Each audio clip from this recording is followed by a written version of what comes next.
it doesn't really do. It's nothing. It sounds like nothing. Yeah. It's perfect. Wow. Yeah. Was that transparent, huh? Yeah. Wow. It was cool. Wow. Really cool. By the way, for some reason we got disconnected. We are? Yeah, just now I got disconnected. Oh no. It must have been something I said. YouTube was like, nope. I don't know what happened. So I hit the live button again, but we went this. We got Marc hit a button. No. It wasn't me. Like we actually something happened where we just like everything locked up and we got offline. We're back. People are watching. So yeah. That's weird. Back now. We're back. Sorry, I don't know what happened. Yeah, because we had lost Dave for a second. But I guess we lost all of us. Yeah, there was some glitch that happened. I don't know if it was on my end or some guy saying time to smoke a bowl. Yeah.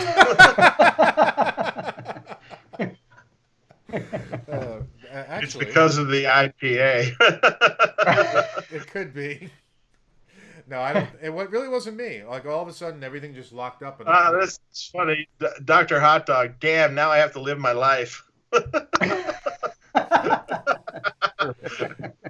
my god. Oh, I love these comments. They're great. Am I that stoned, or did the show just fade out?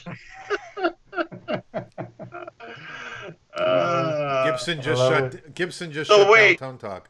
So then, did you start a new live stream then? I did. And does that mean we have a new chat? We might, actually. I'm gonna go to the new live. Because I'm seeing the old chat. Yeah. Someone said, "See what happens when Marc has a drink." Cease and desisted. Oh my god, that's so funny. So now you got to send me the new. I will send you the new one. I don't know what happened. I'm so sorry. Sorry, people. Yeah, that's weird. It says we it's saying that we have to end this. No. All right, I'm sending the new link to you guys. That's so weird. I'm so sorry. Yeah. That's the first time that's happened. It's probably my shitty technology. Yeah. Freaking internet. That's what it is. I talk too loud. The acoustic guitar rings. Nice. All right, I just sent you guys the link. Let me reopen it myself.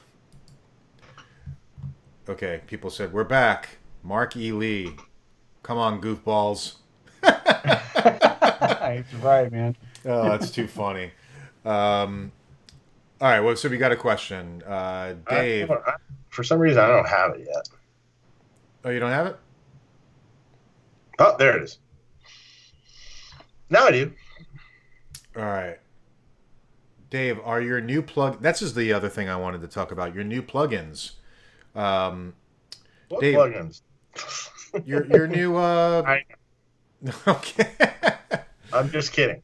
Dave, are your new plugins, Alliance plugins, the same as the UA ones? Any feel or tone difference from modern vintage? They are the same as the plugins that I came out with before. And why can't I? Sorry. And they're just now available to everyone natively. So the contract with UA ran out, so we could release them natively. Which means it can be used on laptop with any interface can buy these now, or get their plugin bundle pack from Brainworks or Plugin Alliance, which is Brainworks, and use it in your laptop in your hotel room. Nice. That's super cool. You don't have to have UA anymore. Right. And now you don't need a Kemper. You can use your Friedman stuff that way. Mm-hmm. Correct. Although I wanted to ask, since you're doing that, is there ever a possibility of doing Kemper profiles? No.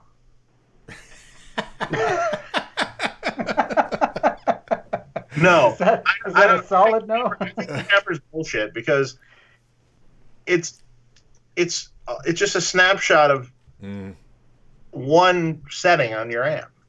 You can't change the knob. It's just a snapshot. So you have to do like 100 snapshots of different settings and stuff in order to be able to manipulate between, you can't change. I mean, that's bullshit. Yeah, because this is a 1-to-1 model. So I mean, like, I remember when these first came out, I sat there with the Dirty Shirley amp and the Dirty Shirley plug-in, and I literally had the computer going into a solid-state power amp and another cabinet, and then an amp switcher, and I was clicking back and forth between the real amp and the plug-in, and setting the settings about the same and everything, and moving the knobs, and like, no, really, it's like the same. It's the same vibe, and I mean, it felt ever so slightly different, but they did a really good job when they first did them, and it's quite good. For some reason, I can't pop out the chat on my thing. It's so weird. Maybe chat is disabled with this live stream. That's what it says. I don't have that. I'm watching the chat right now. Okay, maybe I'll try it again. Yeah, close it out and reopen it. I don't like technology sometimes. I know. That's the worst. This whole thing is just like a bunch of bull crap. My computer's so old, man. I'm scared to even open up my old googly thingy because it'll probably shut down my Skype. Dang it! Yeah. I mean, I was like freaking out. No. It won't come up on this chat. I can't get the chat to come up. That's so weird. On the thing you just sent me, there is like nothing to even pop it out. Are you all right? Let me send you another link. Let me try that. Let's try again. So, yeah, I was freaking out actually because while you guys were talking, I'm like, why is everything locked up, and I'm not able to do anything. All right, let me send this to you again. Sorry for the technical difficulties, people. All right. So what happens? I wonder what happens if I click on the old chat. I don't think that's going to help. As we disappear again. Uh-oh. Just sent it to you again. So did you guys hear the new Ozzy album? No. Oh man. Okay, I give up. I can't do this. I don't care. I'm not saying that you can moderate the thing. All right, I've got it. I usually do it anyway, so no problem. Well, I read them too. I know. I'm just kidding. I've heard some of the new Ozzy stuff, and I like it. Yeah, I have yet to hear it. I listened to the first couple songs, and I was just like, oh god, this is not good. His voice still sounds good though. I don't know, man. I actually thought some of the songs I've heard, actually, I felt that. Now I haven't heard them all, but the songs I've heard, I kind of felt that it wasn't the same old tired shit that he's been doing for years, and I thought that was cool. If you're looking for it to be 1980 something Ozzy, it's not. Right. Well, that's true. That's true. So that's true. I don't know. Yeah. So here's a question, Dave. But with the Dirty Shirley plugin, how do you drive it with a Buxom boost? Oh, geez. Well, you probably really sort of can't. Yeah. I mean, the Buxom boost is relying on you clipping a clean booster. Is relying on you clipping a tube. So I don't think at some point your interface is going to like that very much because the Buxom boost actually puts out a big, hefty signal. So, yeah, no, you can't. Mm-hmm. Again, a problem with fake amps. Exactly. Tom Harrell asks, question for Dave. If I cannot use speakers at night, what solution, aka IRs, would you use with a vintage 71 Marshall head? I normally use 4x12s with greenbacks. I know I have my answer, but... Well, you can either get some sort of load box, go into your computer, and use a plug-in to place an IR on your track. Own Hammer makes amazing IRs. They're my favorite. Kevin from Own Hammer is an awesome guy. I talked to him at length at NAMM, and we're doing some stuff in the future together. So we're gonna, should be interesting. Some stuff we're gonna do in the future, but we won't get into that. Other than that, I mean, man, an aux, if you can afford an aux.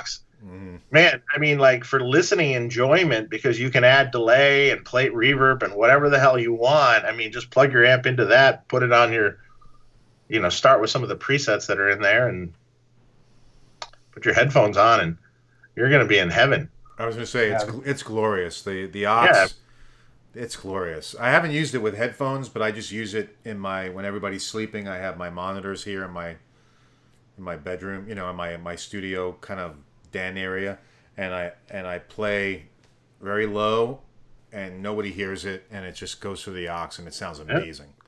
Yeah. I mean, you can't, I mean, like Shawn was saying, I mean, the aux, I mean, it's UA audio, man. It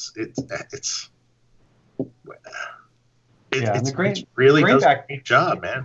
Yeah, and the greenback cabinets, I think there's the punch and the thick. Yeah. Two greenbacks.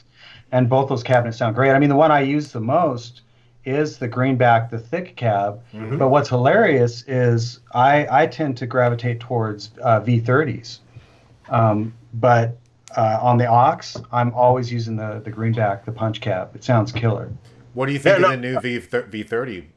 That's what's so funny is I thought, oh, well, that's what I'll be switching to on the aux. Mm-hmm. And I really liked it. But for some reason, I just kept going right back to the 4x12 thick. Yeah, I was like, that's my sound. I'm staying right there, unless I really need like the V30 thing. But it was completely confusing me because all of my cabinets that I mic up are loaded with V30s. So are you mostly on your videos using a lot of aux now? Yes. Well, as far as demo videos goes, if it's an amp. If it's ever an amplifier, I'll either use the cab they sent or I'll use my cabinet. And the only reason that is because I know that cabinet so well that I never have to question when I get the amp, is this the cabinet or is this the amp? Yeah. It's like I know that cabinet, so I never have to do that math. I can just focus on the amp. With the aux, it's like, yes, I do know that well, but I don't know it well enough to demo somebody else's amp through it. I know my amps really well through it. So whenever it's an amp demo, that's always on the mics. Whenever it's a pedal demo or a guitar demo, man, I do everything through the aux. If I don't use the aux, I use my my D20. Yeah, I mean, there is a simplistic thing. I remember one of our artists, Tony Martinez, I don't know if you know who he is, the Spanish Tony. Yeah. He did a little demo of a treble booster recently on his channel. And he goes, he's got an old Marshall, like an old 4-input Marshall. And he goes, I never knew about treble boosters really, and I didn't know I liked them. And I got this treble booster, and it's amazing, And he goes on about it. And he's demoing it through this Marshall, cranked up Marshall, and it just sounds great. And I'm like going, that's the aux doing. I mean, that's just the aux. And I go, you can't. Sometimes I find with videos, unless you spend a lot of time and you're positive the audio sounds great, you might get a video with audio doesn't sound the way you want it to sound. And then you're just like, yeah. So sometimes I almost think like, the aux might be a better choice because if you get it once that way, you just use that same preset every time. Well, yeah, of course, yeah, and that's the thing. It's like I never stray from my Chandler TG2, Royer 57, exact that setup in there never, ever, ever changes. And the reason it doesn't is because I need that consistency. And but the other side of the coin is with the aux, because my cabinet room is literally right on the other side of the wall, and I do have it, there's quite a bit of sound absorption in there, but I can still hear like sympathetic rumbles. Mm-hmm. So when I'm running my monitors and I'm running like 100-watt amplifier, I have to get my monitors up above those sympathetics to make sure that I'm not allowing that to be part of what I'm hearing. And I have to monitor so loud. So there's a part of me that just likes the fact that I don't have to have my monitors so crazy loud, and I can still get all the open sympathetics off of these 100-watt, 40-watt, 50-watt amplifiers, that I need. But once again, it is like consistency is everything for me. So, even looking at my Chandler, I'm looking at the settings going, they never change. Yeah. Right. I will not change them. Yeah, and that's the thing. It's like I want it to be consistent. And then I'm also really comfortable when I do an amp demo. I know it's like, hey, that's deadly consistent. That amp, that speaker cabinet, unless I use somebody else's cabinet, I'll state it was a Sir cabinet or, whatever. But at the end of the day, it's like I always make sure people know, yes, my Bogner cabinet, Celestion, Royer, 57, the Chandler setup, everything, the 57 and the Royer are literally at the same exact level, summed mono, never changes. And that's for me and my listeners. Right. Yeah. Just to mention also, Tom Harai mentioned he does have an aux. He was just asking which specific IRs, and I think you mentioned Ownhammer would probably be the best way to go, and then look for their 4x12 greenbacks. Well, yeah, if you have an aux, you won't be putting IRs in. So that's true too. That's true too. Using greenback, I would say the greenback stick, or the other one, the punch. Start there, or there are some cool presets and stuff that they have already done if you're looking for a kind of a certain tone or something. I love the 80s preset. The Van Halen one is great.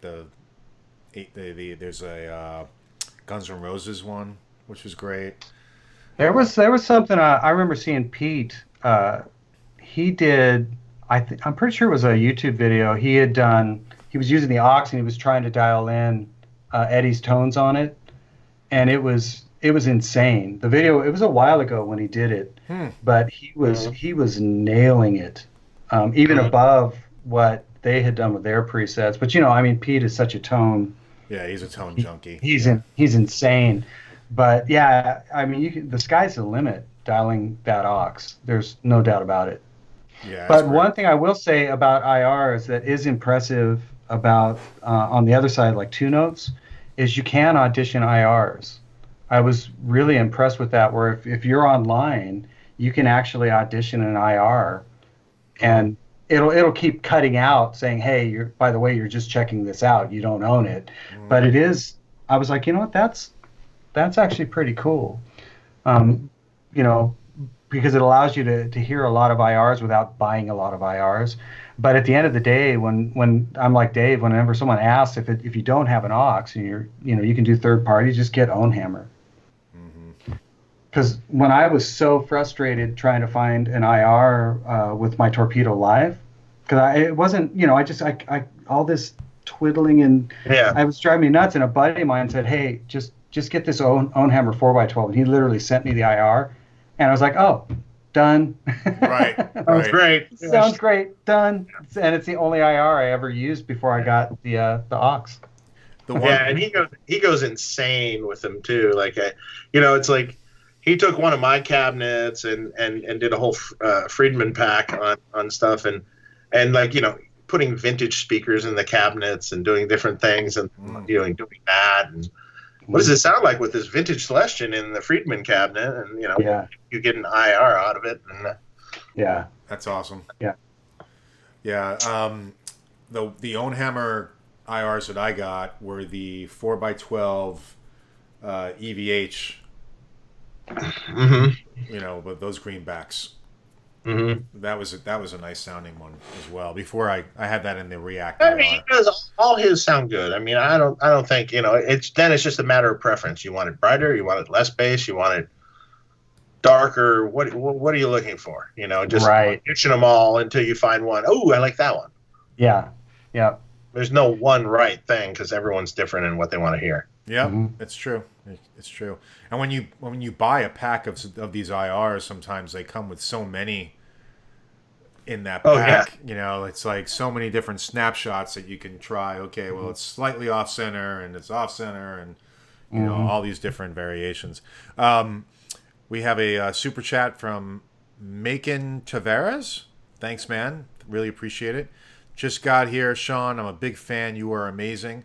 Shawn, I'm a church player. I'm looking for a Dumble kind of amp. Where do I start? Dave, Marc, you guys can answer that too. Wow. Well, yeah. Thanks for the kind words. That's really sweet of you. It's Dumble amps. Well, you know, I always struggle with the Dumble question because it's, well, which Dumble did you hear? What artist? You know, who was the artist that you heard playing a Dumble, or what Dumbles have you played? Because the most difficult part of this is that there is no one Dumble that sounds like the other. Like, my favorite Dumble is the one that Robin played, Robin Ford. So, but that's one Dumble sound. But then there's other Dumble sounds as well. So, by Dumble sound, do you mean like the big open clean that a Dumble gives, or do you mean you're wanting? I'm assuming on a church gig you're wanting like a pedal platform open Dumble clean voice. I mean, it's just, you know, because the first thing that comes to mind is like TubeAmp, possibly, but that's a really expensive amplifier. And I don't even know who else is making them now, really. Right. And right. Like Shawn said, which Dumble? I mean, personally, I'm not the biggest Dumble fan. Yeah. It's just not my kind of sound, but that's okay. I mean, it does obviously work great for Robin Ford, and it worked great for many people. I have heard a few that are really good.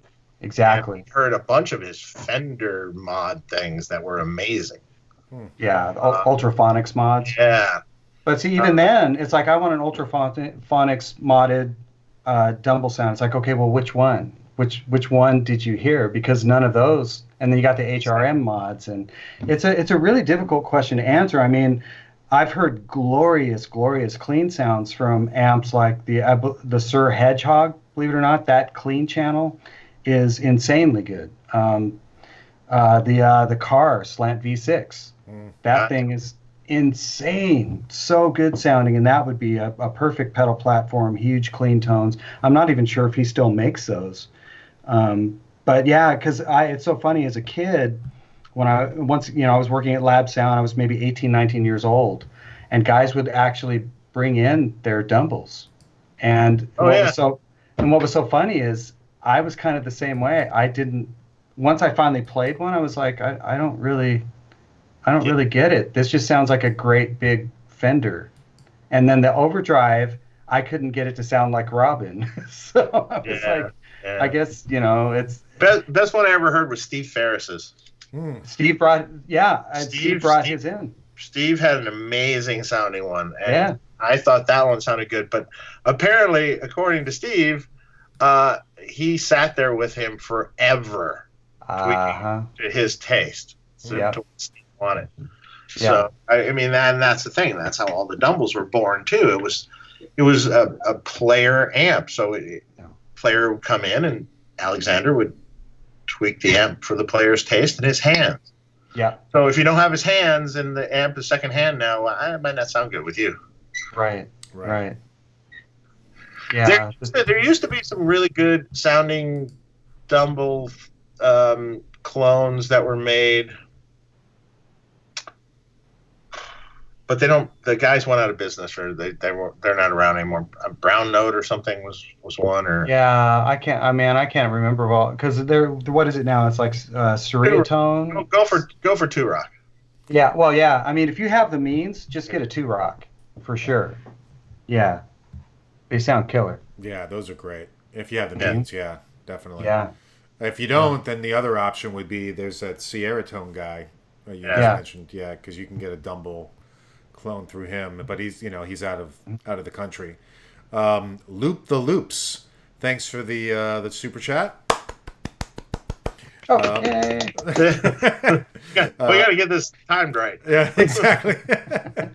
Hey, Dave, speaking of single-channel amps, I have a 69 Sound City L100 Mark III with an oddity. It has an oddity, he says. Both volumes go to the same side of V2. Any idea what would do this? Simple mistake or purposeful change? Good question. No idea. Actually, I'd almost have to look. Could be a mistake.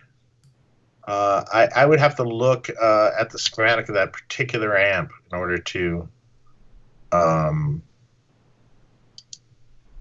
not that familiar with it, so. Okay. The other thing I wanted to mention, when that person was talking about, I don't forget their name, but they were talking about a Dumble tone. You could always go with a clean sound and get some of these Dumble in a box pedals as well. I know. Yeah. Okay, but. Well, and once again, those are more based on chasing an overdrive tone. And once again, do you want Robin Ford's overdrive tone? Mm-hmm. So it kind of boils down to the same thing again, because like the Dude pedal, the Rocket Pedals Dude, that's based on the Talk to Your Daughter tone. That's where I was going. Yeah. Yeah. So that and they do sound good, and they do emulate that sound, but it's that particular sound. I wouldn't say it's a Dumble. It's chasing after Robin Ford's Dumble sound. Right. Right. Browns fan. Sorry. I was like, someone's going to say something. I'm not going to say anything, but I'm sure someone will. Dave, you still have Friedman Celestion speakers in the works? Not at this moment. Okay. We'll see in the future. Okay. Mark Pritchard. Hey, Mark, can you ask Dave about his plexi? Is there any videos or audio on it? I would love to hear it.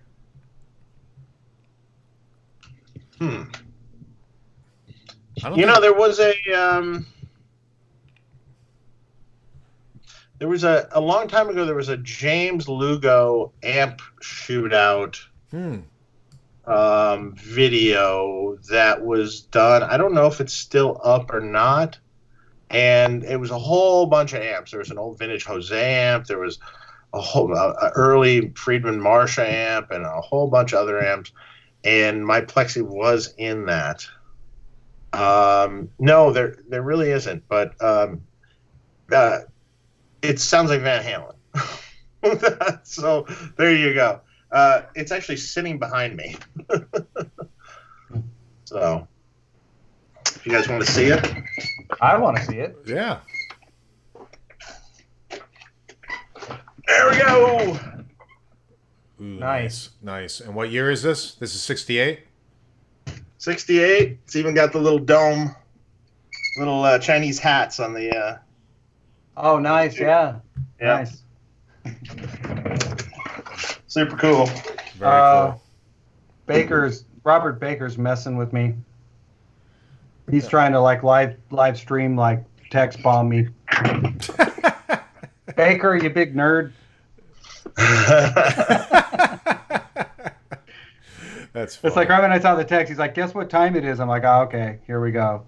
Because I got him last time he was trying to live stream. I was texting him over and over and over. Oh, really? Oh, you guys mess with each other. Just to mess with him. That's funny. Breaking balls. Yeah, Robert's the best, man. Yeah, he's a great guy. Lou Sequoia. Yeah.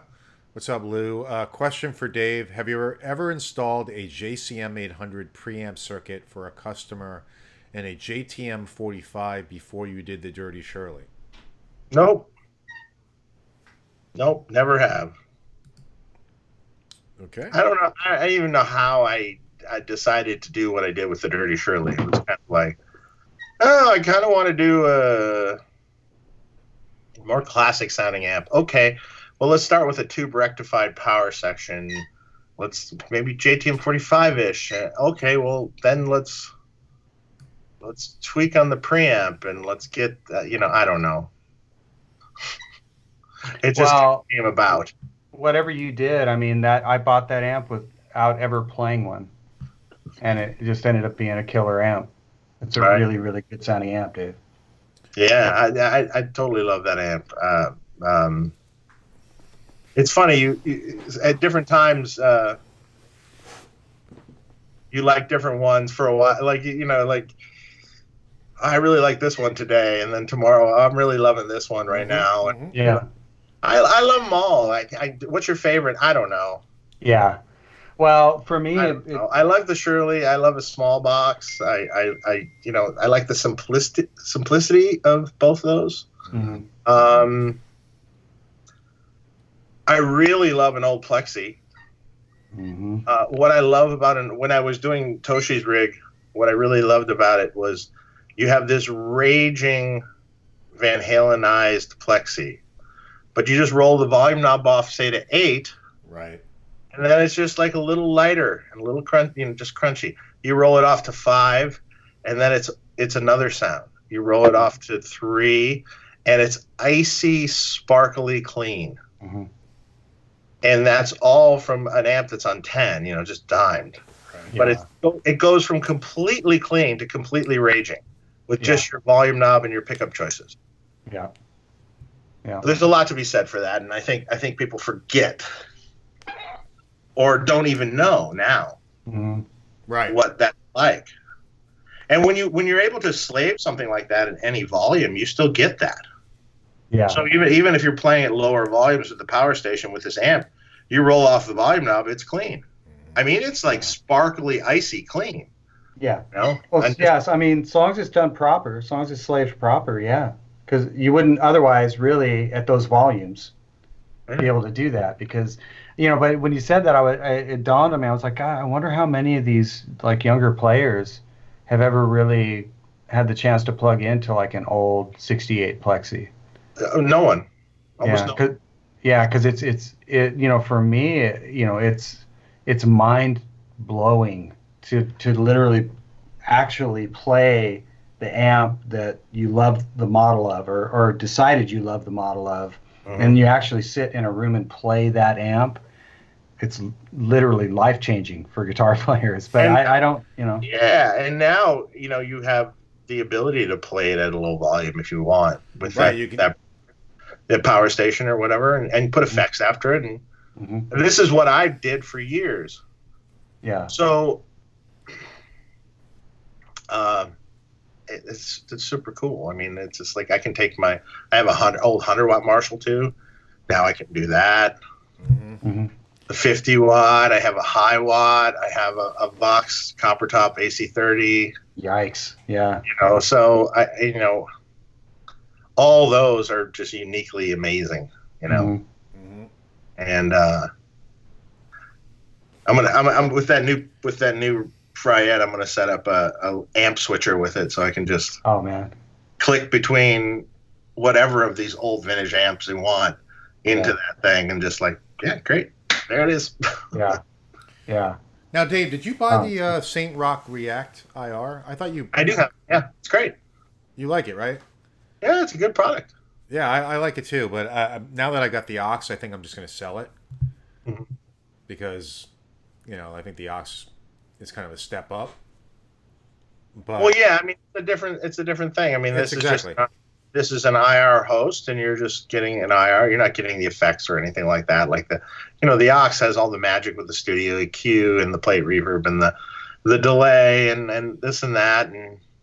Yeah, insane mic models and right. Yeah. And it's twice as expensive. So it's twice as expensive. I mean, for an IR loader, that St.Rock is amazing. I mean, it's a good load, has a good reactive load in it, and it will host quite long millisecond IRs in it, and it's great. Yeah, it's fantastic. It's a great price. It's like $500. Exactly. So if anybody wants to buy one, hit me up. I've got one for sale. So nice. Yeah, why not? I might. Well, it's so funny because I mean, I was thinking about attenuators. I was like, well, why don't I really use attenuators? I guess I don't anymore because my world, is so much either on the mics and I was talking to my buddy about this a while ago. and because he's the same way, he's an absolutely brilliant guitar player, but he'll try out an amp, but he won't actually settle on the amp until he's heard it on the mics, on his mics. And I think that's what it is for me. It's like, I know there's great attenuators out there, and like the Power Station is killer, but for me, it's like I don't really do that. My world is like, yeah, I'll crank my Friedman, my 100-watt on the mics. So I'm not worried about how loud can you get it. Yeah, how loud can you get it at your house? As long as it's not in this room, as loud as I want. If it's in this room, oh, hell to the no. It's like, no way. But in that room, I mean, it rumbles like crazy. But yeah, I can run that thing as loud as I want. But that's the thing. It's like, my world is on the microphones now or through my aux. I don't, every once in a while, because even when I was touring with Carrie, no amps on stage, ever. Even when I first got the gig, I had to put my glorious D13, I had to put that damn thing through a Palmer DI. That's how I had to run it the first time I did the gig. And it was misery. This is misery.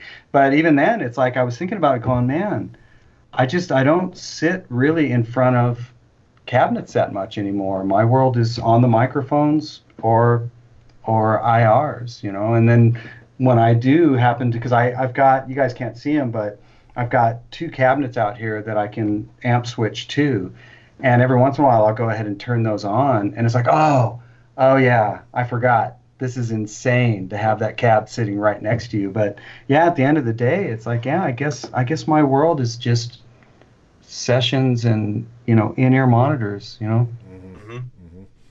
But if it's not, then something like, especially the Fryette thing, like I said, that's like a proper slave. Because I think, Dave, do you think there's confusion? There would have to be between like a power station and an actual attenuator. That's 2 different. Yeah, that's 2 different things. So the Fryette, what it's doing is there's a reactive load in the Fryette, so it's completely loading down your amp.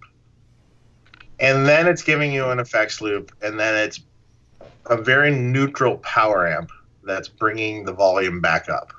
Right. And that's considered a slave.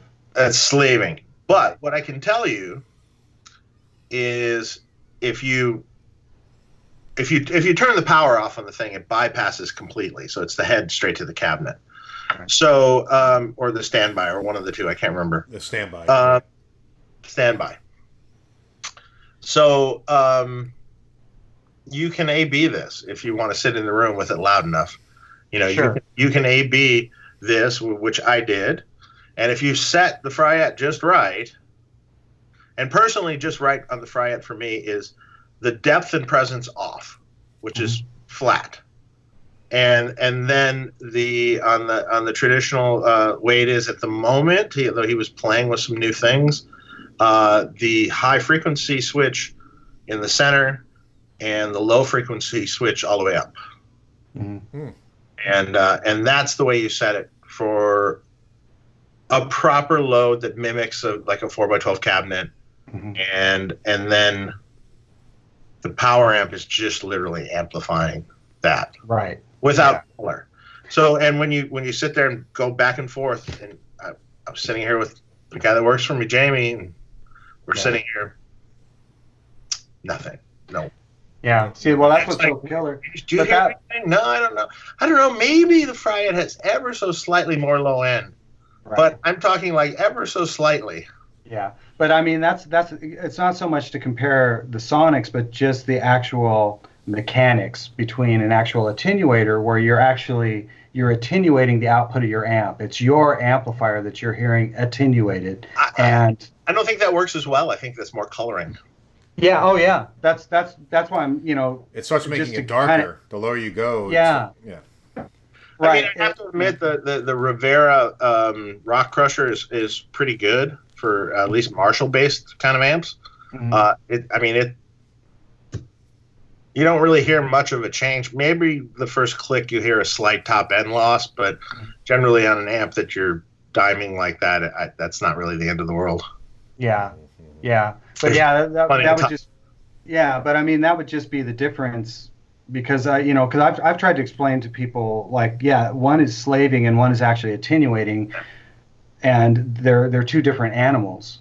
I personally, it's like, once again, it's my world isn't really on, a cab in the room as much anymore, but the Fryette idea is killer, because you can actually put something between the amp and the cab in line, essentially, and that's pretty genius. Yeah, you and have it lay in there or whatever, and have it sound proper. Whereas with even the best of attenuators, that ain't gonna happen. No. Yeah, I mean, if it does, you're cramming the Colorado River down a straw. Good luck with that. It'll work for a second. Well, that reminds me of, there's a question here from Modern Vintage who says, do Dave and Shawn feel there's any, or hear any benefits with the aux over the Boss TubeAmp expander? Seems UA would be better than the Boss. Yeah, honest, I don't have enough experience with the Boss to say. I keep going back to, it's UA, man.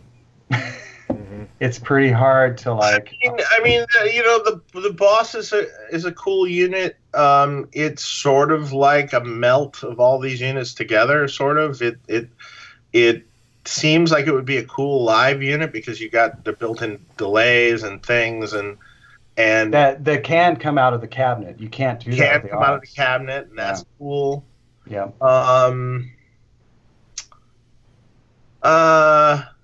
It's a different product. I almost look at it as more like a live product, as opposed to the aux seems more of a studio-based product.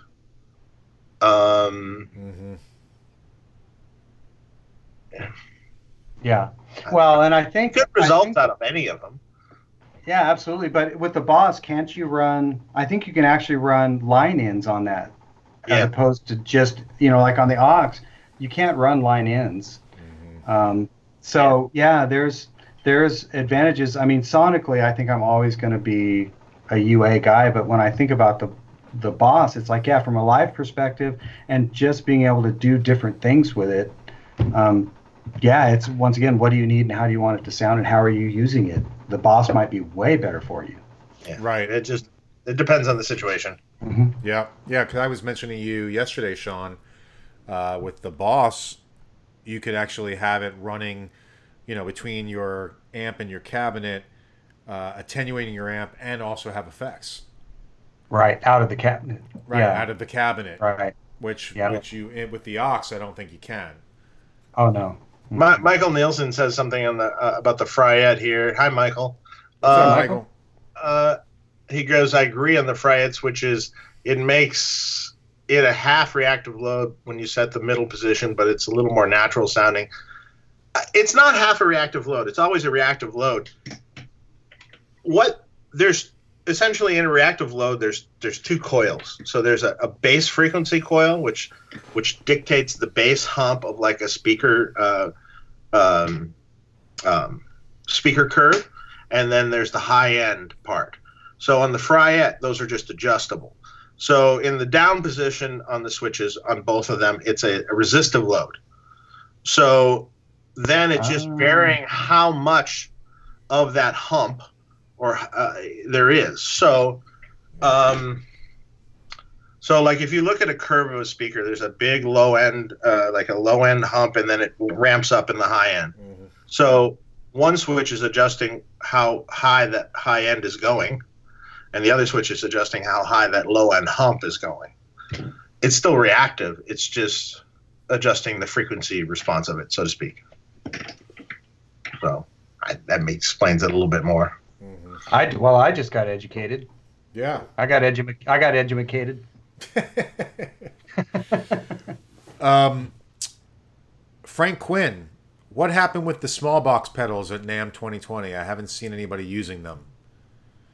I don't think they're out. They don't exist yet. Yeah, they're not out. They're not out, right? Yeah, they're not out yet. Unfortunately, with all of what's been going on, I mean, our products are made here, right? But all the components in any electronic things come from China, pretty much. Resistors, capacitors, this, that. Sometimes even blank boards. Even if it's a U.S. company you're buying boards from, sometimes they're subcontracted to China. So unfortunately, guess what? Everything is behind schedule because of what's going on over there, and so. Waiting on the parts, waiting on boards, waiting on things to make them here, and we don't know when they're coming. So yeah. So why isn't anybody playing them? They don't. Yeah, because they don't. They're fake. Hey, here it is. This is the only one. Yeah. This is the one that was at NAMM. The China thing has backed up everything. It backed up everything, and probably, I would imagine the supply of iPhones will be backed up. Yeah, they've already, their stock took a major hit recently. Yeah, I mean, and, don't anyone read anything into this. It's not, our products aren't made in China, but everything that you put in your products is made in China. Pretty much. I mean, even the steel that your U.S. steel manufacturer is using, I've been explained to me that the ingot they use to make the steel comes from China. Wow. So he goes, it doesn't really. He goes, U.S. steel. What's U.S. steel? There is no U.S. steel. It's all coming from China. How crazy is that? So even the crazier thing that my man explained it to me. He goes, well, here's how it works. So, all the steel that came from the World Trade Center, that all went to China, all the surplus steel, which then it was melted down and made into ingot. And ingot is what they make steel out of, and then it ships back to us. Yeah. So we can make steel out of it. Wow. Yeah. Crazy. Crazy. That is crazy. Yeah, I mean, pretty much the U.S. I mean, transformers. We have our transformers made here. Where do they get the steel from for transformers? I don't know. So I can't say. The chassis are made here. Switches are Carling, so they're made in Mexico. Mm-hmm. A bunch of other little switches are made in China for sure, like the little toggles and little tiny switches that are on a NAMM. Tubes, that's a whole nother problem now. Yeah. Not only are some of those made in China, but the factory had a fire, and now the factory's closed right now and probably won't be open again for maybe a year or two. Really? Every Chinese tube is going to run out completely.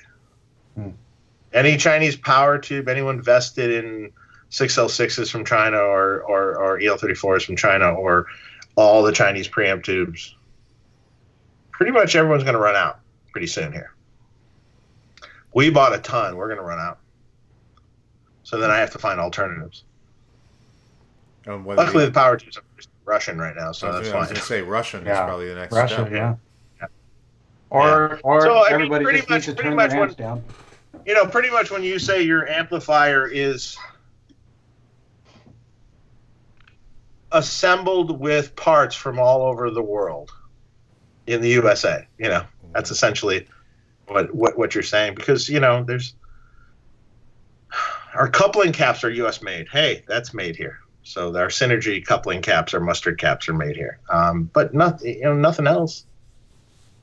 I mean, just the reality. They don't exist. Don't tell me to use something made here, because they just don't exist. Which is so sad, but it is what it is. I mean... And then even if you get, like I say, a CTS pot, which is technically sort of made here, or some other facility in Mexico or something, but then all the stuff that goes in the CTS pot is made in China. Your American-made car. Yeah. Your American-made car that's made or assembled in America is made from sub-assemblies from China, mostly. computer, anything computer or wiring harnesses or anything, that's all coming from China. So yeah, all our phones obviously are all from China. All the phones, all your computers, all your TVs, your toasters, your dishwashers, your stoves, right, refrigerator. Yeah, and that's all going to get backlogged because of all this crazy coronavirus stuff. Yeah. I want to mention BV Ninja. He said that Marc missed the super chat from Cheddar. I'm not sure if I did, but if I did, let me know, please. He said, I sent a second super chat on the previous stream asking if I could still order a single channel Dirty Shirley with the twin sister additional controls. I think we said you can do that, right? Yes, you can do that. I mean, you can do that. I'll do it for you. Yeah, I don't know where that super chat was, but yeah. Yeah, they said Marc missed a couple. I am sorry if I missed any super chats. Please let me know. Put it in the chat. I promise I will get to it. And Shawn, how are you doing on time? By the way, it's I'm fine. Okay. Yeah, if you want that single channel amp, just reach out and send me an email, and I can kind of refer you to someplace that can help you get that done. So. Tom Harhai says he's made of all Chinese parts.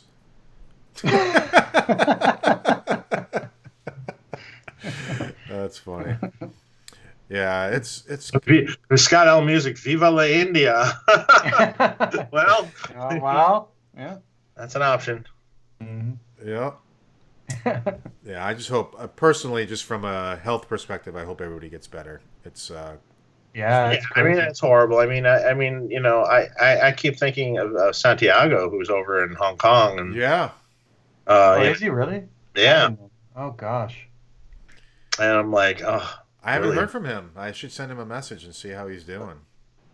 I wonder if he's. Yeah, how's it going? I mean, it might not be so bad in Hong Kong, but I mean, I don't know. Yeah. Yeah. Wow. Yeah. Jim Ray Hawkins says, sounds like boutique distribution needs to start manufacturing tubes. Good luck. I wish it was that easy. I wish it was that easy. So Frank Ari says, what's going on with the tubes in China? Why are they no longer making them? I don't know the whole story exactly, but there was some sort of fire at the factory. And then the government got involved, and they were planning on moving or something. And there's this weird, they can't reopen where they are now, but they have to move the factory. And supposedly they're moving the factory, but this is like, it's all hearsay. So, no idea. I assume that it will resume production at some point in time in a new location, but no guarantee. Wow. So stock up now. Yeah. Yeah. You might not find them. Well, in that case, just turn down. Don't play so loud. Because we bought most conceivable preamp tubes available. Wow. And we're still going to run out in like 3 months. Really? Wow. That fast. Wow. Well, you think about it. So boutique, with all the brands, although they're not used in every slot, the Chinese preamp tubes are used in the slots that aren't going to be microphonic. And in all the amps that are produced there. Mm-hmm. Some of my amps, that might be, 4 tubes at a clip for 1 amp, that starts to add up quickly. Yeah. And that's just your amps. Yeah. And hundreds and hundreds of tubes. Yeah. Yeah. Wow. Here's an interesting question. Blake Burris, thanks for your question. How do I get an early kiss sound from my Dirty Shirley pedal? I would think it'd be mid-gain. Mm-hmm. Light gain, even. Yeah. Light gain. Early kiss is very light. Yeah. I call that the New York guitar sound. You know what I mean? Do you know what I mean by that? I get it. That Marshall that wasn't quite turned up enough was just like barely breaking up, but it didn't sound cool like AC/DC. It just sounded like eh. And like a lot of New York bands had that kind of sound. It seemed to be a New York thing. It was like even Twisted Sister and all those, like it seemed to be like a New York thing, not the greatest guitar tones. Interesting. Yeah, well, it seems like it's a little more kind of mid-centric, anyways. That tone, but that's a doable thing with the Dirty Shirley. That's no problem at all, actually. Yeah, I was going to say it's in the back the gain way down and turn it up a little brighter and keep don't get them on the Dirty Shirley pedal. Remember, I would say the first thing you should do with the Dirty Shirley pedal is turn the mid off, dial in everything else, and then slowly bring the mid into where you like it, because the mid comes on quickly in that pedal, and if you started at half, you're already like way too far. You're barking. I probably should have, in retrospect, in hindsight, I should have used a different taper pot that came on later. So, because people have a natural tendency to turn everything at noon, and then but it's a good sounding pedal. Yeah, it is. Oh yeah, it's really good. Yep. Frank Pitcha, why is it so difficult to Michael Nielsen, going for the tone.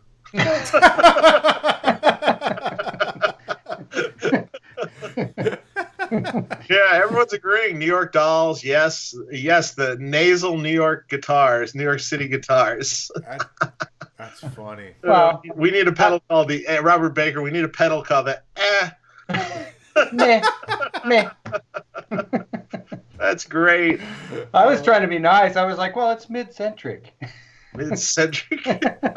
Meh. Meh. Oh, God, that's too funny. Yeah, well, I've never been a fan of how Kiss was recorded. I mean, their recordings are just so lo-fi anyway, and the guitar tones. Like, I couldn't tell whether it was actually the amp. Sorry. the James Kohler music. Why would you want to sound like Kiss? Right. I'm sorry for any Kiss lovers. I'm not one of them. Yeah, well, from a tone perspective, no. I mean, there's a few songs that I know people love Kiss, and I whatever. I get it. I just not for me. Yeah. Yeah. I was never a big fan. I know, like, Vinnie Moretti, who, by the way, missed the show tonight because he went to a Led Zeppelin tribute band. I gave him a lot of shit about that, by the way. Wasn't he in earlier in the chat? He was, but he said he couldn't hear anything. He said he was at a concert.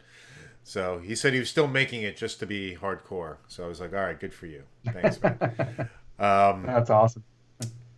So here's a question from Frank Pitcha. Why is it so difficult to manufacture tubes in the U.S.? I think it's regulatory requirements, right? It's based on EPA. Well, it has to do with EPA and regulatory stuff, but even more so than that, the market's kind of limited for the amount of tooling and the amount of kind of equipment you would need to do this. You're not going to make any money. I mean, you only sell so many of these tubes. You have to sell thousands of these things to really make any money. Right. So it's not ever gonna happen. Yeah. Here. Yeah. There was some company I remember a couple of years ago at NAMM, they were talking about, we're making US tubes. That never came about. It could be done because now there's a whole bunch of robotics and stuff that could be used, and they could modernize the way they make tubes, because they do in other industries make different versions of tubes in a totally different fashion. But again, how many millions of dollars are you going to put into this? Mm-hmm. And what is your return on this? How long is it going to take to recoup the investment of time and machinery? You're never going to make any money. Right. Yeah, it's mass amounts of volume. You'd have to move so much volume, and at the end of the day, you'd have to be like some billionaire that just is doing it for the love of I want to move electrons in a vacuum. Yeah. Well, when tubes were in use in the heyday, it was in TVs, it was in military, it was computers. It was in everything. Hell, it's still used in some military stuff. Sure. There's still military tubes in certain fighter planes and certain different things that are insanely expensive tubes, like $15,000 tubes. Like that are, because they're reliable, right? And which is interesting because we know guitar tubes not to be reliable, but there still is stuff in military. Interesting. Still used to this day. I didn't know that. Yeah, military spec. Frank Quinn said Shawn did a great demo on the Dirty Shirley. P.S. My wife hates you. He. Hey, don't drag me into this, man. not as many wives. Many more wives hate me.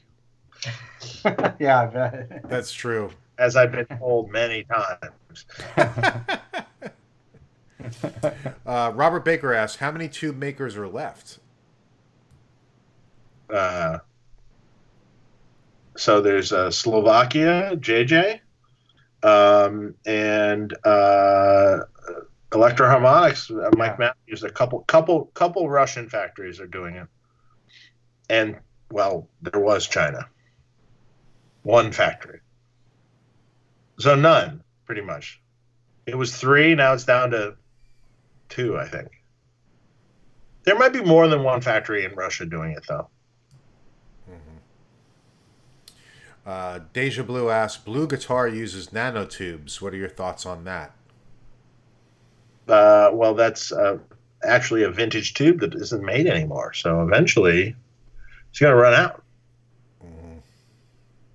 Although he has thousands. So maybe not for a long time. Anytime soon, yeah. And by the way, the BluGuitar, that Blue one, or the Amp one, or his Iridium amp, or they sound great. They're really it's cool. Very cool. Thomas is a great guy. Great guitar player. Really great guitar player. Yeah. Very, very bluesy, and he's really good. Good dude. The China brand, someone asked, what was the China brand? Shuguang, however you say it. Main Chinese factory that makes all the tubes. So I have to think that Magic Parts, who is one of the main tube suppliers to manufacturers all over the U.S., who are heavily vested in the Chinese tubes, meaning most of the tubes that they sell are Chinese, are shitting themselves. Yeah. Wow. I can imagine. Wow. And then all the other distributors are probably shitting too. I mean, Amprex and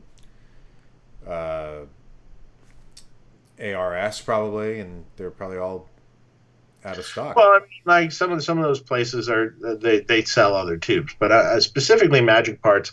Magic Parts is one that would import a lot of Chinese tubes and sell them to big manufacturers like Mesa Boogie and even Marshall, and so they're highly vested and have developed models around from the Chinese factory. So they have many tubes that they've worked with them on over the years. And developed new models.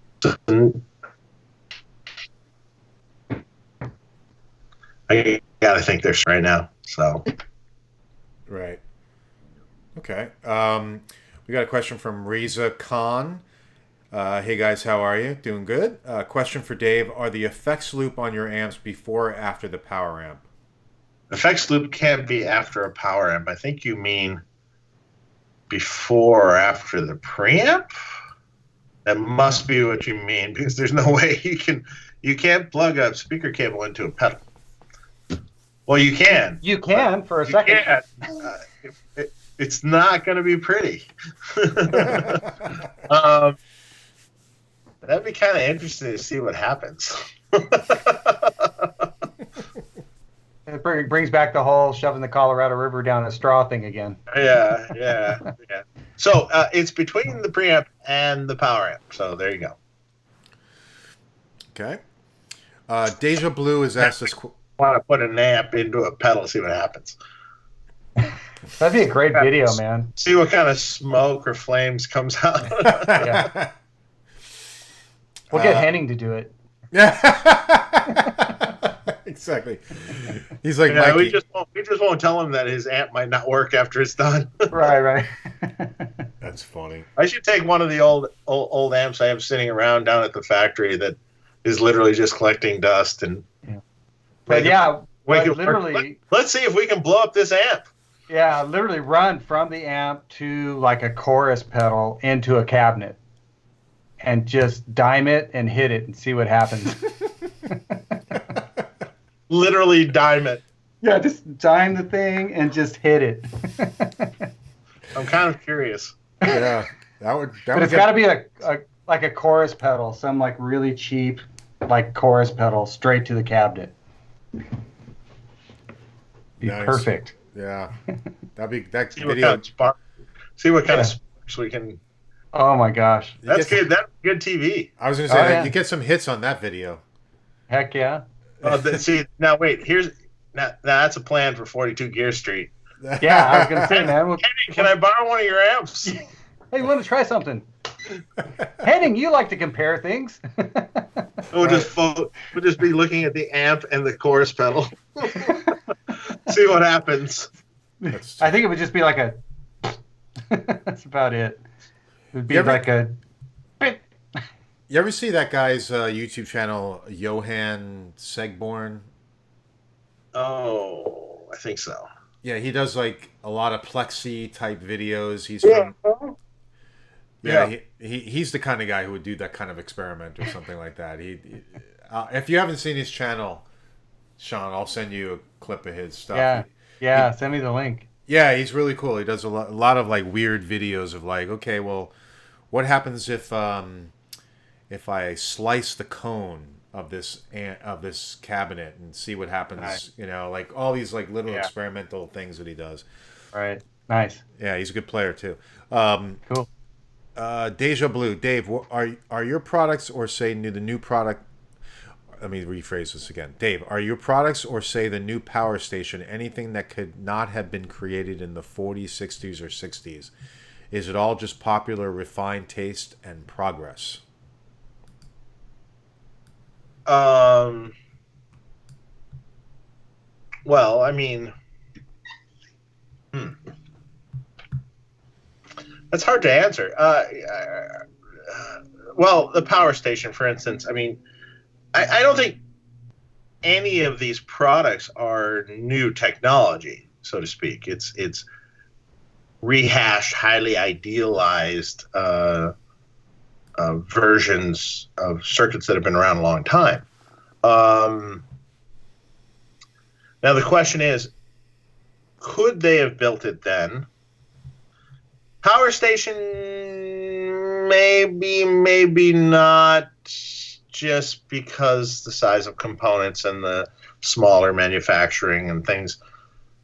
Maybe not. As far as my amps and stuff, I mean, theoretically, but no one had the idea to do this stuff then. So, I mean, theoretically, yes, you could use all the components that they had then to make the same thing I make now. Mm. And you'd have vintage tubes. It would be really nice. But the question is, it takes years and years and years of this R&D and guitar players playing amps and all the progress that happened over time. You went from these loud amps and then, I want a master volume, and then it progressed to a master volume circuit amp with, say, like a Marshall JCM 800 from the 4-input amps. And then it progressed from that, I want more gain. Okay, how do you do that? So then it just... So yes, it could have been made then, but the idea wasn't there. But then. I don't think the idea was there yet, or the kind of music, Right, I was going to say the need wasn't there either. I need that gain. Yeah. I mean, the original amps were designed to be clean. They weren't even designed to crank up and distort. Yeah. That wasn't the goal of the first Marshall even. Right. You know, it wasn't until then the Who came along and, you know, cranked it. Mm-hmm. Right. So, yeah, distortion was a bad thing. Mm-hmm. distortion was a bad thing, correct. So, Yep. Yeah. I don't know. That's a tough one. Yeah. Mm-hmm. No, it's a good question. Good question. Thanks for the question. Michael Nielsen said, "Oh, I accidentally plugged my 50-watt amp directly into my Apogee converter. It sounded awesome for about 1.3 seconds. Then boom, dead Apogee channel." That sounds... I bet. Ta-da! Did you really do that? And how did you do that? Wow. Yeah, plugged directly. Like you just took the amp and the speaker cable into the Apogee. Poof. Yeah. Yeah. That would not be good. Let me see. I'm looking for other questions. Someone wrote, "Oh, I love Mr. Segeborn." Yeah, he's great, man. Really cool channel. Johan is God. Yeah, you guys. Yeah, he really does some great. He loves AC/DC. In depth videos generally. Yeah. Wow. In depth. Like, Yeah. let's compare 50 speakers. Right. Exactly. Okay. You know, like, Let's see if a champ can sound like a Marshall. yeah. You know? Yeah, and his videos are cool. Yeah, he's cool and a good player too. So, Michael Nielsen, yep, it was out of the power station. Whoops. Wow. So what did he do? I got to do this now. John, we got to do this. We got to do it together. That's the video.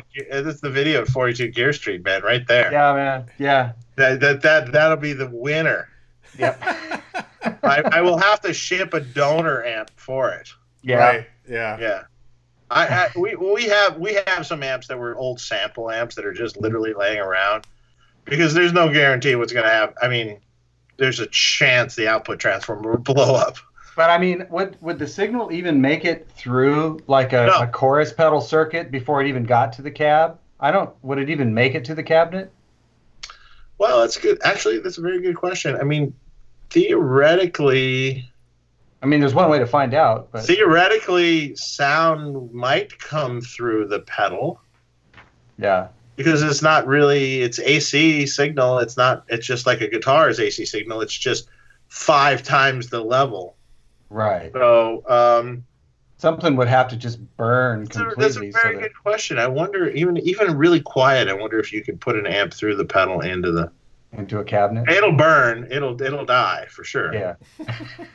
But I'm kind of curious now. Oh, that needs to happen.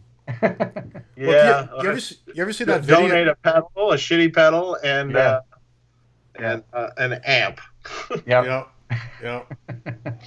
You ever see that video that Wampler did of his Tumnus pedal at 18 volts, or one of his pedals at 18 volts, and it just like set on fire? Like I was like shocked. Oh, really? Yeah, I was like, holy shit, that can really happen. Just like plugging 18 volts into a pedal. Well, it doesn't always happen. Depends on what is going on in the pedal. Right. Yeah. Well, exactly. Some overdrive pedals and things can take 18 volts, no problem. Yeah. Well, that particular pedal couldn't. It went and it set on fire. I was like, wow, that's a dangerous thing that could happen. Let's see. Looking for more questions. So while I'm looking for that, so Shawn, you just did a recent video which was really great on how you record and everything and how you use the aux. That was a great video. I love your channel, by the way. Oh, thank you so much. Yeah, the videos I've been doing lately are really just based on if I get enough questions, then I'll do a video about it. And that one was really based on, people were sending me emails going, well, what is your method? And for me to try and type that over and over and over, yeah, what is my method? I was like, you know what, I'll do a video about it. And that video was actually really, really difficult for me because my computer's super old, and I had to figure out how to do screencast and aggregate audio so I could screencast and talk at the same time and have everything sync and show somebody a Pro Tools session. That video actually almost killed me because my computer would just go, ugh. Like in the middle of it, I'd have to start over again.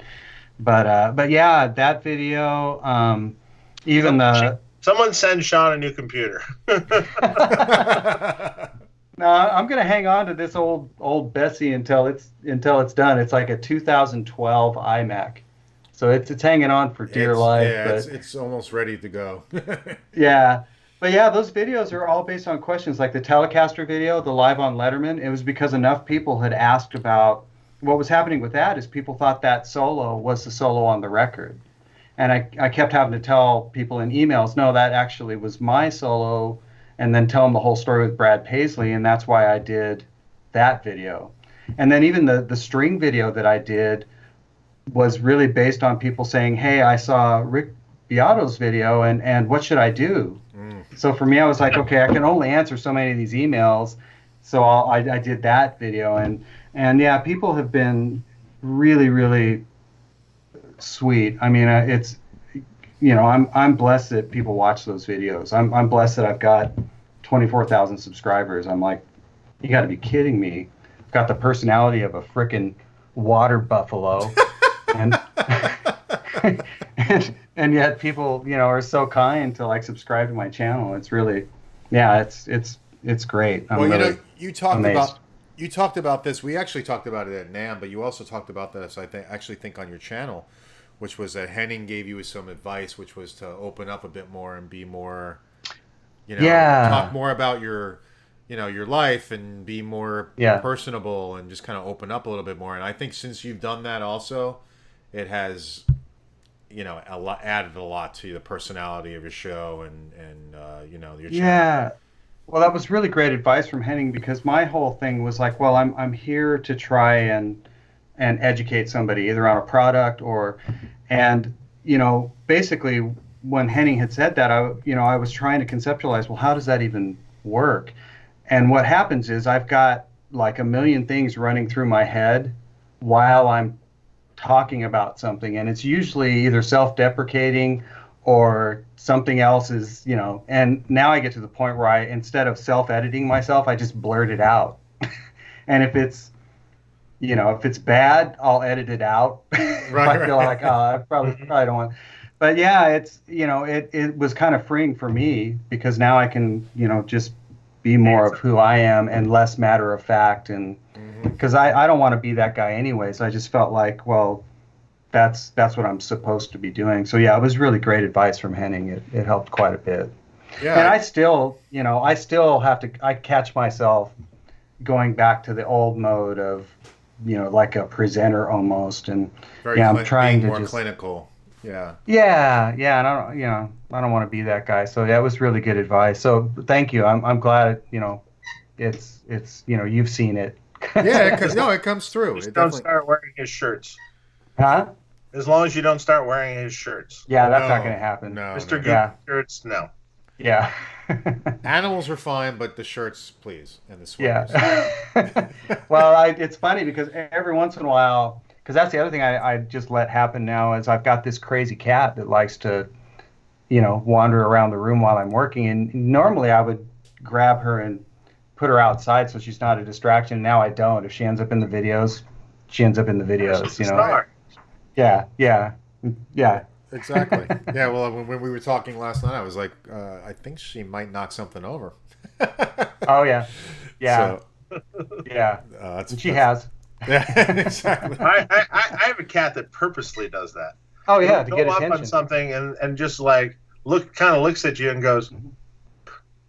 Oh yeah. knocks the vase off the thing or something. I'm like, you little asshole. Yeah. Yeah, well, her thing is finding any open back cabinet. So I've got a Bella cabinet over here, and I've got my beloved D13. Yeah, she crawls in there and she'll make sure I can hear her chewing on the speaker cable. Oh, yeah, because she knows I'll get up, and to her it's attention. Right? Yeah. Yeah. You said those cabinets are live, right? You have them on the amp switcher. That would be so awful, man. You're gonna have to do that one of these days. Come on, just to see what happens. Oh, it would be so horrible. I could never do that to her. The cat will be climbing the drapes in the back there. But that's the thing. It's like she just wants attention, so she knows I'll get up and go get her out of the cabinet. That's the game she loves to play. There's a way to fix that. She'll never go in the cabinet again. That would be so rough, man. You don't have to be super loud, but it'll be enough to scare the living piss out of her. Right, just enough to. Yeah. They won't go near it again. Yeah, that would be rough. I did that once. The cat never came back in this room again. Yeah, I bet. That's awesome. Frank Pitcher says the self-deprecating humor works, makes it fun. Well, thank you. Robert Baker said Shawn's one of the nicest people you will ever have the pleasure of meeting. I agree with that. That's very kind of you. But then just before that, he wrote, "You have a personality of a nerd." So I don't know if you can really trust that guy. So quite honestly, nah, that Robbie Baker, man, he's good people. Yeah, he's good people, and yeah, he's a nerd. And he's a good player too. Oh yeah. Yep. And he's young. Yeah, I know, that pisses me off. Yeah, I was about to say that's the part that really pisses me off. He's young. He's like half my age, and plays better. He's than a baby. Well, it's crazy. I mean, I was talking to Lyle Workman just the other day, and he, because he's coming out with an album that's, good Lord, when this album comes out, every guitar player should have this record. I mean, he sent me the full res files of the record. It's not released yet. It's insanity how good it is. But we were talking about younger players like Anton Boyer. There's a Mateus Mancuso. He plays like classical. But you got these really, really young kids. I mean, these are young kids that are just, you've got to be kidding me good. And I don't, other than, the very thing that destroys, old farts like me is the thing that is creating these insane players. Because, when I was a kid, if I was trying to figure out a Pat Metheny thing, I had to scratch the record up. Now it's like if some kid wants to learn some crazy line, he'll just get on YouTube and someone will show him how to do it. Yeah, right. And slow it down and tab it. And then they'll lock in on it if they've got the right focus. And yeah, by the time they're, 17, 18, 20, 25 years old, they're just insane talents. Like, it's just unbelievable, some of the players that just, these days, these young kids, it's like, wow. Yeah. You've just got to be kidding me. I remember when it reminded me when you said tab. I remember Sammy was out here for a couple weeks, and he was sitting here at my shop, and because his new record was coming out, he was doing tabs for the record too. Mm-hmm. And I remember going in there, and he's just going, oh, this is fucking hard. Oh yeah. To tap it all out after the fact, especially the solos and things. Like, oh yeah. Oh God, he was just like, oh yeah, because I'd be somebody else. Took him like the whole time he was here, like weeks. Oh, I bet. Yeah, because Sammy's a beast of a player, and yeah, I wouldn't want to tab his solo. No, I was gonna say no way. No thanks. Yeah, he didn't really want to either. Yeah, I bet. Good for him for doing it himself, because I would have had somebody else do it. No, he did it all himself. Well, he's really great at that though, right, Dave? Like he's been, the thing about Sammy is he's been teaching. He's never had a job. Yeah. He never worked anywhere else, but he taught from the time he was 16 years old. Wow. Wow. So all he's ever done is play guitar. Yeah. Yeah. And how old is he now? 27. Yeah, I was gonna say he's like Robert. He's like Robert's still age. Baby, still a baby, but still just a pup. Older. But I'm like, wait, you never had a job anywhere? Nothing? No. Amazing. Wow. Okay. Yeah. Good for him. Yeah. Well, he's an amazing player. I just got he has a new record out, people. If you don't know or haven't seen, it's out now. So yes, I'll put that right there. Sammy Bowler's nice. new album. Yep. And he sent it to me, and it's great. I listened to it yesterday in the car, and he's a ripping player. Just really, really talented kid. Mm-hmm. You know. Yeah, I think last time I saw Sammy play live, I was actually with you, Dave, at Gearfest. Oh yeah, I was watching you. I was watching. Yeah, because I literally looked at Dave and I went, "I hate him," and I walked away. Yeah, I hate that guy. he was ripping it at Gearfest. Oh yeah, he was killing it. Yeah. The thing that's always nice about Sammy is he always attacks the instrument. Mm-hmm. He's fearless. He's afraid to attack it with ferocity, and that's so sometimes missing in a lot of, shall we say, the YouTube guitar players and stuff. It's just. Yeah, well, I'm always jealous of players like Sammy's that way. Eric Gales. Yeah. He attacks that way. Fuck. Doug Rappaport. Yeah. Yeah. Big drill car. Why am I drawing a blank? Phil X plays that way. Plays with that kind of aggression and just fearless playing. Because for me, it's like I play okay, but I'm kind of edited. I'm not all out. And when I see guys like Sammy just all out, Phil X all out, Doug, Eric Gales especially, it's just like, oh man. Yeah, he's a monster. Eric Gales is just like, oh God. Yeah, because it's obviously like Eric has, his phrasing and his, everything is beautiful, but what really gets you is the way he presents it is just all in. Like he's all in all the time, and for me, it's like, God, I've never been that way. It's like I would like to be that way. Righty so good. Guitar, strung righty, played lefty. Yeah. All the licks are backwards. Yeah. And you're watching it, just going, whoa. And what's funny about Eric is he's right-handed. He uses when really? he writes. Yeah, he's right-handed, but apparently, and hopefully I'm not getting this wrong, but he felt like, well, this hand has to do all the work, so the right hand should be on the neck, and that's apparently what happened. Wow. It's like, it's so cool because once again, it's just everything was organic, man. He's like, this is how I play guitar and I love it. And he's just all in. Like every time I see him play, I'm just like, oh, I mean, the playing is killer, but what I'm really jealous of is he's just all in, hook, line, and sinker, Yeah, he's explosive. So good. Yeah. So good. Yeah. You know who I'm really impressed with as well? I saw him at NAMM. I mean, how old is he? 10? Taj Farrant?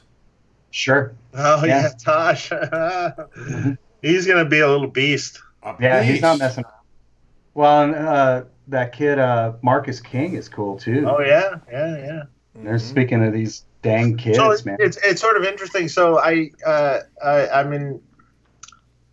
so out here, KLOS, the big, the big rock radio station that's been around for a million years, kind of a dinosaur at this point, has really started supporting young new music, young new bands, young new rock bands. Mm-hmm. It's interesting. They're giving it a push.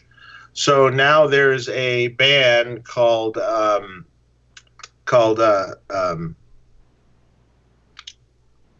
sorry, I'm going to get this wrong. Slaves to Humanity, that are they're produced by Amir Durak, who used to be in the Orgy and was in Rough Cut years ago, and Death by Sunrise. And Amir's been around forever. Yeah. And his partner and Ryan Shuck, who was also in Orgy and stuff. But they produced this band, and so this band, who has no label, is the #1 most requested new music on KLOS. Wow, that's so cool. Right, so Slaves to Humanity, they have a song called Battleground. It's an amazing song. The band is sort of similar to like a Soundgarden kind of. Oh, okay. So but the song is a hit song. You hear the song, you're just like, well, that's a anthem. It's a hit. And I'm like texting him. I go, I met him at NAMM, and how old are they? Mir texts me back, 15. Yeah. Well, in actuality, a couple of Mad members are 18. Yeah. Wow. Okay, now I feel better. A couple of them are adults, and the singer and the other guitar player is, I think it's like 15, or 16 or something. Yeah. But they actually, they came in the shop and they're trying some amps and stuff, and just management is set up. This is going to be a thing. Well, it's so cool that they're good players. Yeah, so that's awesome, and it's just so cool that like it would take something like a KLOS to do that, because if you think about how saturated everything is now, it's to a degree it's hard to be impressed with anything anymore, like overly impressed, because it's overly saturated. But on the radio, if it's like KLOS saying, "Hey, check these guys out," you know, it almost gives them a platform that's more unique, that wouldn't be there on YouTube, or even trying to play the Sunset Strip, the Whiskey, doing all the what everybody used to do. I don't know. That's so cool. Man. I mean, look up the song. It's on YouTube. There's not a video, but just a song video called Battleground. Slaves to Humanity. Check it out. Michael Nielsen, yes, they're 15. Check it out. Nice. That song is amazing. Yeah, I'll have to check that out. Amazing. And when you think of how old they are, it's incredible. Wow. So. Yeah, that's awesome. It's good. It's good. It kind of warms my heart to see like a young rock band starting and getting some traction and stuff. It's coming back. Yeah, actual like rock and roll. Yeah, it's coming back. Yeah, it's nice to see. That's awesome, man. Yeah. Mm-hmm. Well, there's a whole bunch of bands that are starting. There's a band called Dirty Honey, and these guys now, and obviously Greta Van Fleet sort of paved the way for all these bands, and there's several other ones too in that kind of genre and that age bracket, and that's awesome. Good, because we need that. Mm-hmm. Yeah, because for a while there, with especially the kind of classic rock and roll thing, it was more there's a tunnel at the end of the light as opposed to a light at the end of the tunnel, Yeah. So that's awesome. Yeah. So dig it. Dave, can you please? This is from Fred William. Can you please explain the infamous fat cap 300U.68 on the V2A cathode? Putting two totally different caps in parallel boosts two different kinds of frequencies. No, it doesn't. It doesn't boost two different kinds of frequencies. All it does is you put the larger cap, and it just makes. Really, it's not. You're not boosting two frequencies. It's now, if it's a 330 microfarad cap, add the 0.68 to it, so it's slightly bigger. No, it's just more of a full range boost as opposed to just a mid boost. Okay, that question was so over my head. Yeah, I was just. I understand, but and several people might understand what I just said, but yeah, I mean, I claim, I'm the host of the show with Dave, but I had no idea what the fuck that was. Yeah. Well, I heard full range boost and mid range boost. I was like, I got that.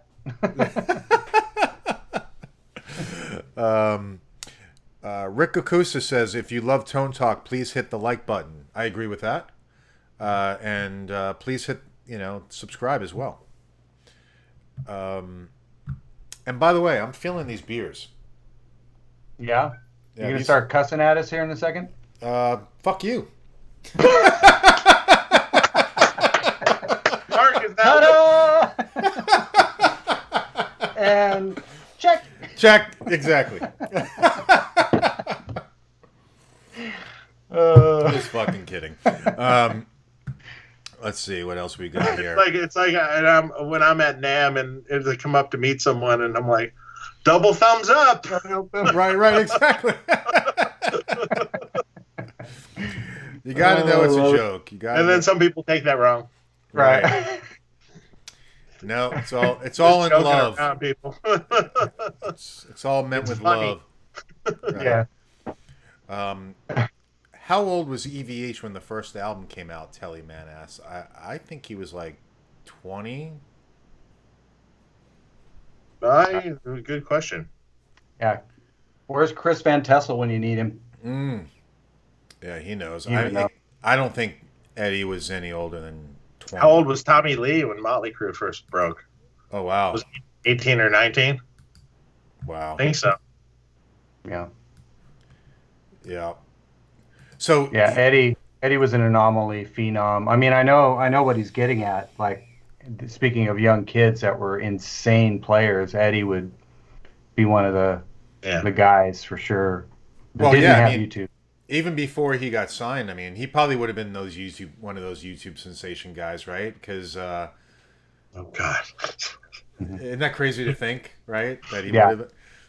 But if YouTube was around back then, because I mean, there was pictures of him playing like at 15, 16. With the guitar's bigger than he was. It's crazy. Yeah. Yeah. I think he was about 20. Someone said 23. Interesting. Okay. Maybe. But you know what amazes me? And just recently they announced Wolfgang got signed by a label. Did you see that, Dave? No. Yeah, so to release his new album. So I'm looking forward to hearing it, I guess. I got a little tired of, it's been like multiple years that he's been working on it. Yeah. So, and when you think about how much Eddie produced in like such a short period of time, it's like, just put the album out already, like it shouldn't take 5 years to put an album together. But yeah, I'm looking forward to hearing it though. Mm-hmm. I saw a video of him playing drums. He's a pretty monstrous drummer. Have you ever seen him, Dave, in person? You met Wolf. Yeah, you've met Wolfgang. Oh yeah. I know him. Yeah. He's a good dude. He seems like a good kid. Oh yeah, he's a good kid. He's awesome. Yeah. I don't know how old is he? He's not so much a kid anymore, right? Yeah, well, I mean, compared to me, he's a how kid. old is he now? I guess he's got to be. I remember 20s. when I first met him, he was like 15 or something. Like when he first got in the band. Yeah, he's like really young. But yeah. So Stephen Douglas says Dave Friedman are Friedman guitars made in the same shop and the same tools as the previous GJ2 guitars. Yes. GJ2s aren't made anymore though. I was gonna say, is he done making them? Yeah, GJ2's done. So I got the last broken one. I mean, maybe they'll do an occasional one here and there, but I'm just kidding. I'm just joking. Yeah, but you got it all striped up and everything. Yeah, no, I love mine. You know what? Grover makes a great guitar. There's, the fretwork is great. The necks are amazing. I mean, your Friedman guitars are amazing. I've got mine sitting right here. I love it. Yeah, got one. Sean's got another one somewhere. No, just that one. Don't you? Well, where's the blue telly? Oh, the blue telly. The blue telly's in the case. That's right. Blue Telecaster. That's Derek's guitar. Yeah, that one's Derek's. Derek who? But that's a nice guitar. Eastfeld. Oh, okay. Yeah, that one's Derek's. Designed to use for demos of their products. Yep. That's a really good Telecaster. And the one I was playing, that left-handed one at NAMM, that went to Bobby Tyrrell. Is that his name? Tyrrell, yeah, tattoo artist. Yep. Yeah, I was checking out his page. He's a good artist. Oh, he's like one of the best black and white portrait artists in the world. Yeah, yeah. Wow. I saw him hanging out with Dimebag's wife. Yeah. Yeah. So yeah, he's apparently. He's a super cool dude. That's super cool. Good guy. He keeps going. Keeps going. Come on, let's go. I'll give you a tattoo. And I'm like, yeah, I'll take you up on it as soon as I figure out what I want. Yeah. Well, you better do it eventually, or it's going to be too old. I know, right? I waited till I was 40, or 45 actually, until I got my first tattoo. Dennis, who works for us, who has a whole bunch of tattoos, like a sleeve of tattoos, wants to do his whole other arm by Bob. Oh, really? Wow. In fact, I hooked them up together, and they're next NAMM next year, he's going to come out early, and Bob's going to work on them. Nice. Wow. So he'd do a whole theme arm. What was he thinking? Anything in particular? All what Bob Tyrrell's known for, which is kind of the black and white and the he's known for a lot of horror, like old vintage horror. Right. Themes, that's what I was going to say. Yeah. Frankensteins and things that are really Dracula and cool. He does that stuff amazing. Just like unbelievable. Super cool stuff. Do you have any tattoos? No, I actually thought about over and over. I've wanted to get them and then didn't. My twin brother has basically sleeves, both arms. Mm-hmm. But I think his tats are all stick and poke, which are, if you want to have a spiritual experience, do that. That's a painful experience, maybe. Yeah, but his tattoos are absolutely beautiful. I thought about, the thing with tattoos is they really do have to mean something. Mm-hmm. And I had conceptualized, because my daughter's name is Ivy. So I basically wanted to have an ivy plant that started here and ended here. Mm. And then within the vines, I would have my wife's name and my other daughter's name, Ella and Melissa, in the vines. And it would just cover up my whole arm. But every time I think of it, I'm just like, I don't know, man. I'm a delicate little flower. I don't know if I. I mean, I stray away from pointy guitars because I'm scared, So. Yeah, you got to get for me, it was like a mindset. I was just like, I want to get it done, and I got it done. But it's not fun. It's painful. Yeah. There's no. Yeah, because my brother, he said, like he's had normal tattoos, because what ended up happening, he did the stick and poke thing, both arms, but he had a bunch of just normal tattoos that he wanted covered up. And he said the normal tattoos were basically like just getting, lightly scratched by a cat in comparison to stick and poke. He said that's just like. Oh, I couldn't even imagine that. That's brutal. That's the traditional way. Like I believe David Lee Roth had that done that way. Like, because he's great. Yeah, he was in Japan, so he has like the traditional, stick. Yeah. Which is crazy. Yeah, they tap, Robert Baker says, I need a Shell Pink single pickup classic T. You mean like this one, Robert? Ooh. I don't know if you can see it's Shell Pink from the screen, but God, that's this beautiful. one? That's nice. That is very nice. I actually, it's funny you say that, because I was eyeballing a Shell Pink. The price was just so right on it. It was a Schecter Nick Johnson signature guitar, but it had a, just the specs on it were really nice. It basically looked like a Sir ripoff, basically. Roasted maple neck, Shell Pink with the 3 single coils, and it was really nice. And I showed it to my wife. I was actually thinking about buying it. She's like, really? You want to buy a pink guitar? I just don't see it. And like, oh, Shell Pink's cool. That's what I think. I like it. Yeah, I like it too. I was like, no, I don't. Why? Come on, really? And she's like, yeah, I don't know if you should be playing a pink guitar. I'm like, I'm sorry you say that. It's so I didn't buy it. But anyway, she probably just. You know what you should spend the money. That's probably what it was. Yeah.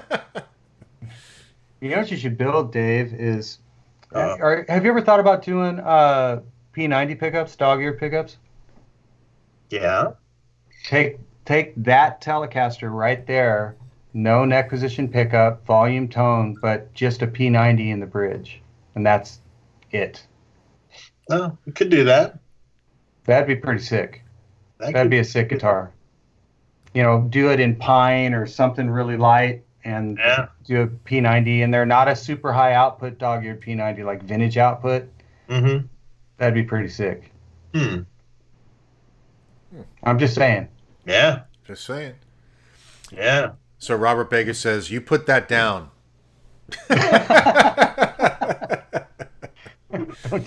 He's getting it again. Look at it.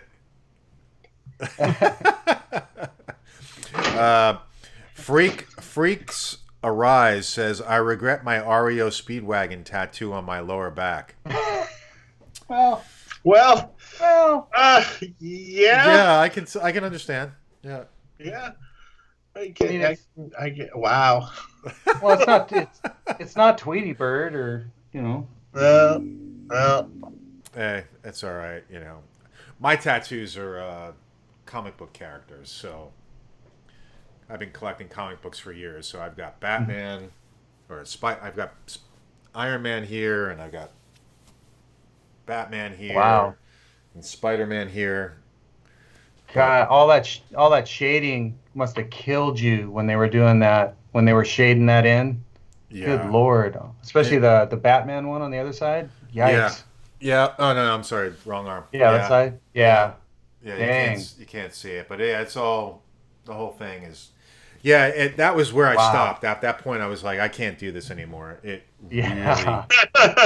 this is fucking painful. Yeah, it was just crazy. So yeah, because my brother told me it's one thing to do the lines, but when they start shading, right? When it's because they go to this mag, they call it a mag, which is like 4 or 5. Yeah, it's 4 or 5 of those, needles, and it's just man, it's crazy. Yeah. Yeah, he said that'll wake you up. But you know what? Interestingly enough, as crazy as it is, it can become addictive. Because after I got it done, I still was thinking about, maybe I'll get another one. And you kind of become addicted to that feeling. It's a weird thing, but I've stopped doing it. Like I'm like, I am not getting another one. So, interesting. Let's see. I'd like Ardent Sheer Mystery. I'm not saying her name right. I'd like an electric guitar with nylon string spacing, but I don't think anybody makes something like that. I actually recently saw a guitar that was, I forget who was making it, but it was on Facebook, and they were doing it with nylon strings. It was an electric guitar spacing with nylon strings. Huh. But wait, am I getting it wrong though? Does she basically want an electric guitar with nylon string spacing but steel string? Is that what she means? Or that's possible. Maybe that. Yeah. But this company was doing it with nylon strings. But yeah, they say I'd like an electric guitar with nylon string spacing. Yeah. Yeah. So it's wide. Yeah, super wide nut. And I mean, I would think someone would build it for you. It'd probably cost you a dime or two because it'd be a one-off, but it's doable. What would that nut be? I mean, that would be. Oh, I don't know. Classical nut. I don't know. Spacing. Yeah. Yeah, I don't know. Interesting. Pink is the new black.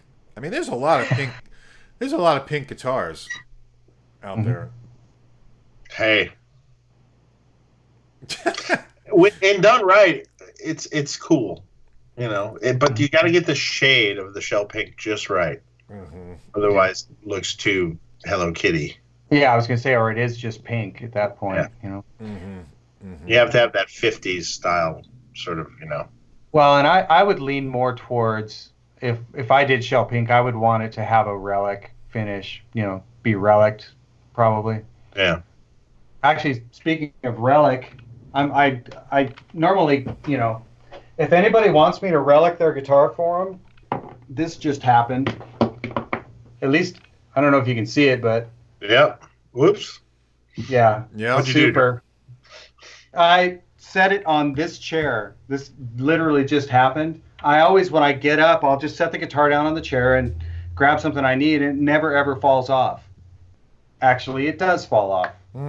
And I had like a miniature, and I'm still like, and that's what I keep telling myself as well. At least it's actually relic. It's like, yeah. I can start charging people to do this. Just send me your guitar and all. Right, yeah. I'll put it on that chair. I'll ding it right in for you. But yeah, I literally, I thought I was going to have a seizure. I kind of did. But you know what, though? But At anyways. that point, you kind of feel like, all right, well, now it's done. Yeah.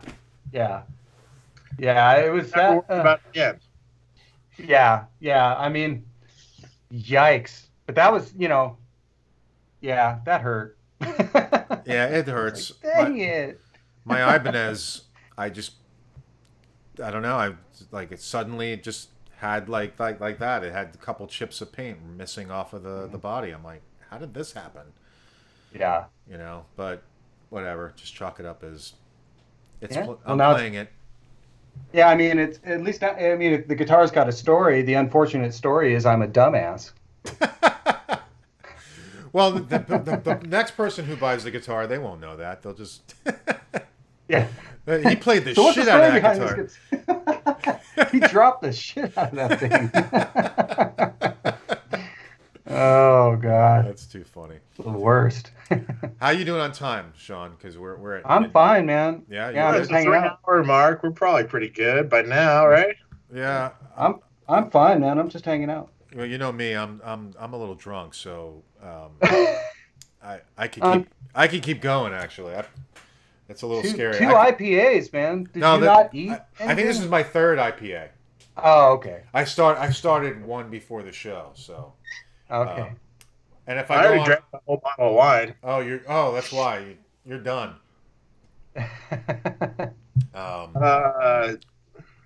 Yeah. I gotcha. Yeah. It's funny about wine. It's like the bottle doesn't really seem like much when you start drinking it, does it? Oh yeah. No, wine will creep up on you. Yeah. Keith from the Guitar Guru Network says the new matte finish Friedmans are incredible. I saw them at NAMM and they are gorgeous. Yeah. The Clean matte finishes, but matte. Yeah. No, not relic, but just or aged, as you should say. If you don't want the guitar anymore now that it's broke, you could always send it to me, buddy. BB Ninja said. Okay. It's on its way. He'll send the. Yeah, it's on its way. Yeah, I'll take it, but I want you to dent it a few more times first. I was gonna say, set it on the chair again. No, that guitar, I love that guitar. That sucker rings like a. Yeah, that's a really nice guitar. I'm still bummed out. I dinged it. So it wasn't aged at all. It was like a brand new finish. No. Yeah, it was pristine. Yeah, and that's the thing. My guitars that are pristine, are pristine, but like this one, all the dings in this, and it's, this thing looks really nice on camera, but if you see it in person, it is so dinged up from touring with Carrie and having belt packs slam into it. I mean, there's huge nicks out of it. And I remember the first thing that happened to this, well, you won't be able to see it, but they brought a light truss down onto the headstock. Oh, wow. And yeah, and that was the first ding where I was like, oh. And then when I started seeing all the belt pack dings, and I was finally able to go, well, this thing is truly relic, and it's got a number of years of touring on it. Mm-hmm. But with that, it's like that's my studio guitar. That should not be all beat up, and now it's got this big golf ball size because I'm an idiot and let it fall off a chair. I wasn't even playing it. That's just not right, man. It could get refinished if you really want it, that. Yeah, I mean, I would never do that. Then it might change the tone. Yeah, we can't have that. Yeah. I would never do that, but I mean, it's just, it'll hurt for a while and then I'll be okay with it. But if I put another ding in it, I'll be just as mad, especially if I do it on the front. At least this one's on the back. I don't mind dinging it while I'm playing it. It's just when it gets dinged when I wasn't playing it, it's like... Right. Yeah. Really? Yeah, I Really? hear you. That sucks. Keith from the Guitar Guru Network says Mark and Dave love to see Brett Papa on as a guest. I don't know if I know Brett. Oh, that would. Oh, He would be an awesome guest. Yeah. Is he a Yeah, and YouTuber? yeah. Oh, yeah. Okay, yeah, I think I know him then. Yeah, okay. Yeah. Big Yeah. channel. Yeah, he's a super great guy. He's got a fabulous channel. Yeah, he would be a really fun guest. Yeah, you should definitely get him. Cool. We'll put him on the list. Yeah. So Good dude. Good dude. we actually have a couple of announcements for next coming guests. So the next guest we have, I believe, is on March 6th, and that's Aaron from Warmouth. Oh, nice. Yeah, so Aaron's a really nice guy. I don't remember his last name right now. It's totally escaping me. Dave, do you know? Do you remember? No. Yeah, Aaron Cheney from Warmouth, which will be really cool to talk about Warmouth and their guitars and what they do. And they got some really cool videos and different tone tests, different woods, different necks, different size frets, all that stuff. Love to talk to him about that.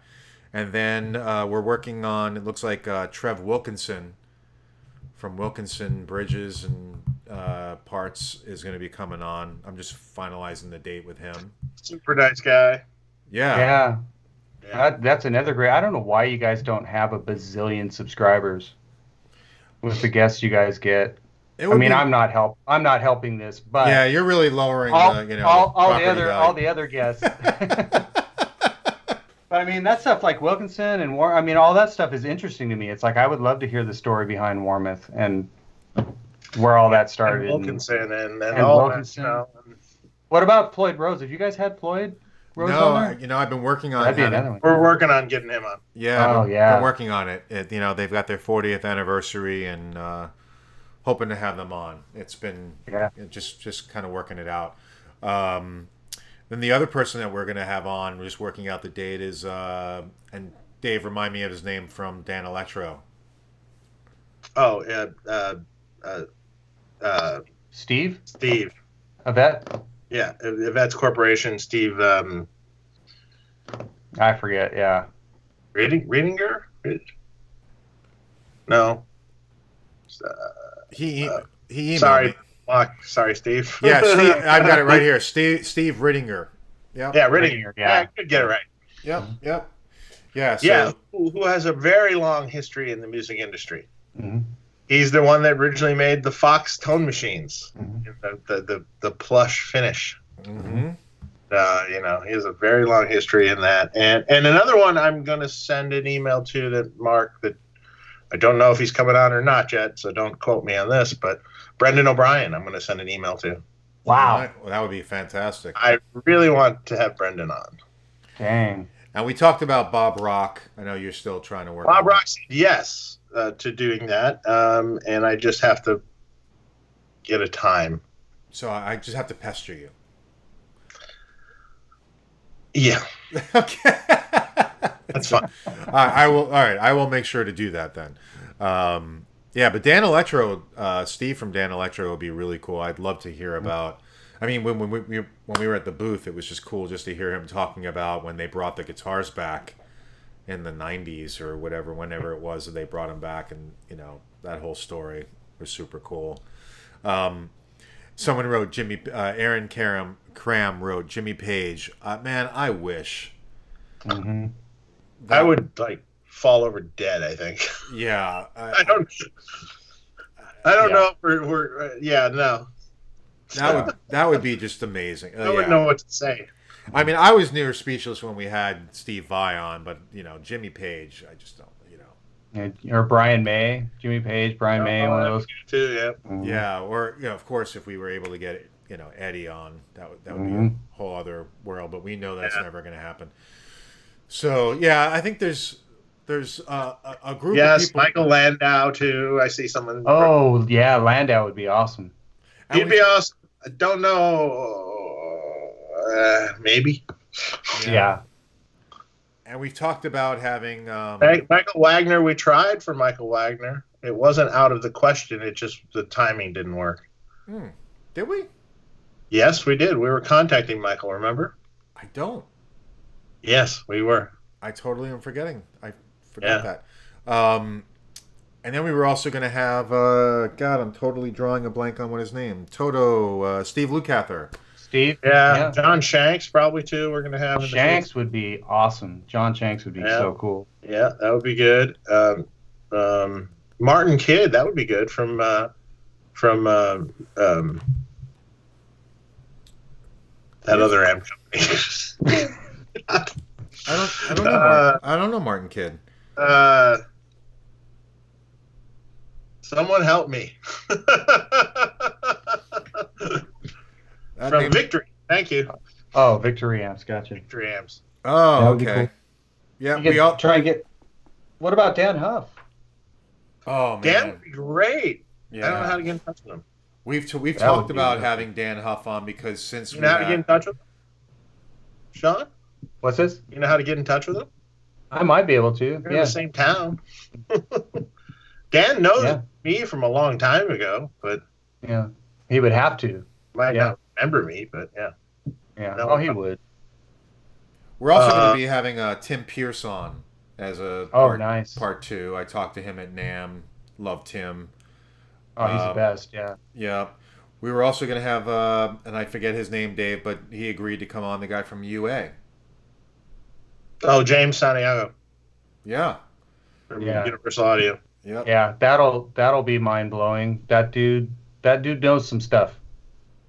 Yep, I've been friends with him a long time. Yeah. The other person he's on the road right now, but once he gets back, I talked to him was Ryan Bruce from Fluff, YouTuber. How about Jeff Loomis? Oh, that would be awesome. Yes, we'll get him on. No, that would be great. Sure, we can do that. And then some other names that you and I went through, like Billy Duffy, Doug Pinnock, Rusty Anderson, or Brian Ray. Mm-hmm. So, we've got a bunch of names. We still have to get Delana on from Third Power Amps.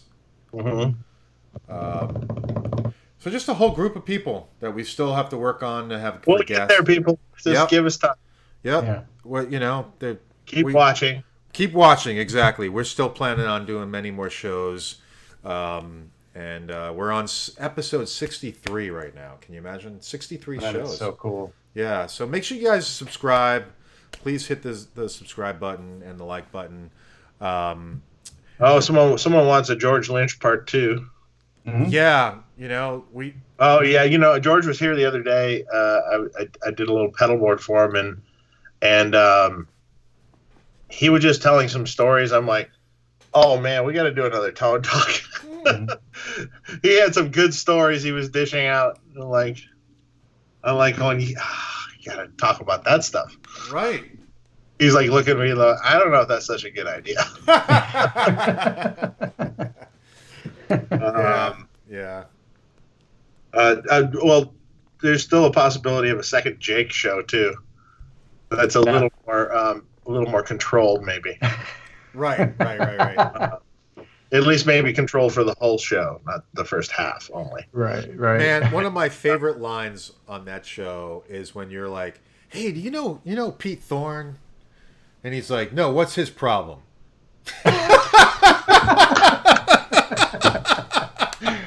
Oh, that's awesome. Or how about when I brought up Amir, because Amir was texting me. Right.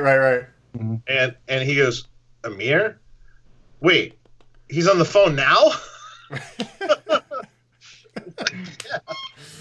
Oh, there were so many great moments in that, which is great. And yeah, we've talked about trying to have Warren DeMartini on, and I will just say it's just not going to happen, unfortunately. Mike Tempesto said that Warren just didn't want to do it. So, unless you can get him to do it, Dave. But Warren's coming here next week, so. Well, then talk to him. See if you can get him to do it. I'll talk to him. I'll see if he's. My thing that I said to Mike was, we're not going to go down the rat path. We don't have to go down all that drama shit. I want to talk about his tone. I want to talk about his guitar playing, and his approach to playing and getting the tone that he likes. Well, and the main thing is just making sure it's never an interview. It's just you're just hanging out talking about guitars. Right. Right. Yeah. You know, how'd he start? All those things. We don't have to go down any of that drama shit, you know? Yeah. So, but yeah, so, oh, and you know what? Someone mentioned also Reinhold Bogner. We will get Reinhold on the show one day.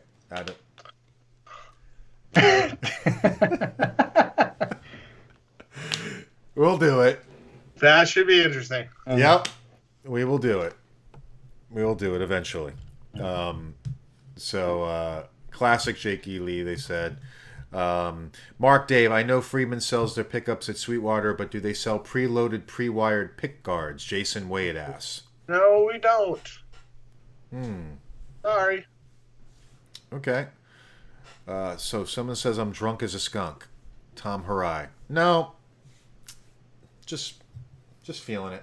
I don't. Michael Nielsen. I'm going to sit outside Dave's workshop every day next week. That's funny. And somehow I believe him. He might. How about Warren's? Maybe we should do. Someone just said Reinhold and Jake on the same show. Oh gosh. Oh gosh. Yeah, we couldn't get anything done. I don't think. Maybe I'll stay sober and I can just watch them circle the drain. Right. There we go. Oh my God. Nuno. Awesome. I would love to have Nuno on. Yeah. Nuno would be great. Yeah. But I know Dave's not a huge fan of Nuno. But yeah, I'm a big fan.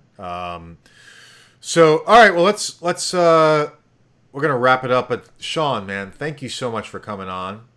Thanks for having me. Man, you guys, this is such a great channel. It really is, and I'm thanks for having me on. It was really nice of you guys. Oh, no. Bullshit. It's so much fun. It's fun to bullshit. Yeah. You know? Exactly. Shoot the shit. It's like just guys hanging out, man. It's just yeah. And I don't get to do that often in my life. So these shows are great. For me at least. Robert Baker mentioned Ian Thornley. I'd love to have Ian Thornley on. Yeah. And I met Ian Thornley a couple times at NAMM, and I'm sure if we talk to John Suhr, we can probably make that happen. So I should put him down on the list, as a matter of fact. Yeah, he's a really sweet dude, and he's an insane talent. He'd be awesome. He is really amazing player, and like you said, really a nice guy, just down to earth, good dude. So all right, well, we're gonna. Oh, so I was gonna say, check out Shawn's channel, guys. Subscribe to Shawn Tubbs. Subscribe to us. And subscribe to us. Yeah. And go click on the links to Sweetwater if you want to buy something. Exactly. I'll have that down below in the info of the video. And we have that in all of our videos. If you just want to click on any of the videos, you can see the Sweetwater links. And check out our Facebook page as well, because that's where I make most of the announcements on when our next shows are going to be. Or Twitter, those two locations on social media. And thanks, guys. Sorry for the technical difficulties where we kind of cut off in the middle of the show. I'm not sure what happened there, but appreciate everybody watching, and you guys have a great weekend. Shawn and guys. Dave, you guys hang on 1 second while I hang up. Have a great weekend, everybody. See you, everybody. See ya.